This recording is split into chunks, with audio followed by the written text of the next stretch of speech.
Papasok na sa susunod na yugto ang impeachment proceedings laban kay Vice President Sara Duterte matapos ideklara ng House Committee on Justice na may sapat na batayan ng ikatlo at ikaapat na reklamo. Yan ang umaarangkadang balita ni Mari Ocampo.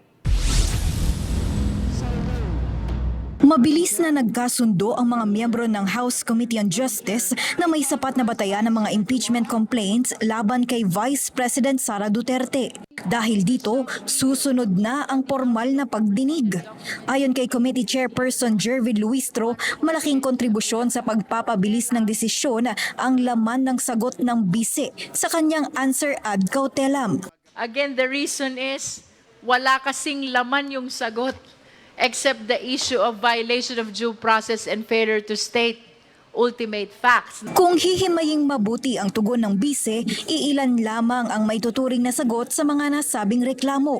Tinawag na walang bigat ang laman ng affidavit ng self-proclaimed bagman na si Ramil Madriaga. Ibinunto rin nila na walang naipresenta ang mga nagrereklamo na kontrata para patunayang may pagbabanta ang bise laban sa buhay ng Pangulo, First Lady at dating House Speaker. For me, it's like the opportunity to convince the justice members not to declare sufficiency in ground was lost. No? Kasi in the determination of sufficiency in ground, the answer should be the basis.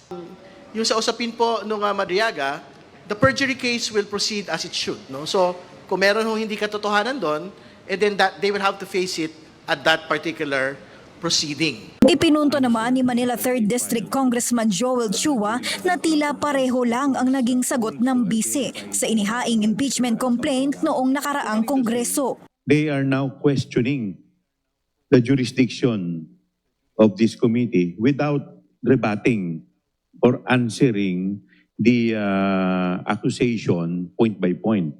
Napabilis din ang pagdinig ng i-waive ng mga nagrereklamo sa 3rd at 4th complaint ang kanilang karapatang sagutin ng ad cautelam ng ikalawang Pangulo. Kung sumagot kasi ang mga complainant, kinakailangang sumagot muli ang bise bilang rejoinder. Inilatag na rin ng komite ang initial dates para sa gaganaping hearing proper. Inaprubahan ng Kamara ang resolusyon na nagpapahintulot sa House Committee on Justice na ipagpatuloy ang impeachment hearings kahit nakarises ang Kongreso mula Marso 21 hanggang Mayo 3. Pinapayagan din ng komite na magpatupad ng mga hakbang para sa proteksyon ng mga testigo at complainants, kabilang na ang pakikipag-ugnayan sa DOJ, PNP at NBI. Ayon sa komite, asahan ang siksik na talakayan sa unang araw ng hearing sa Marso 25. This will be a mini trial, should I say, no? Because the full-blown trial will happen in the Senate. There is a possibility of adoption of witnesses, adoption of evidence, adoption of direct and cross-examination. Matatalakay din ang petisyon ni 3rd impeachment complaint endorser Congressman Shel Jokno para sa protective custody ni Madriaga, pati na rin ang pag-issue ng sabina para sa mga dokumento kaugnay ng impeachment. Ako, si Mari Ocampo ng PRTV News, nagseserbisyo para sa Pilipino.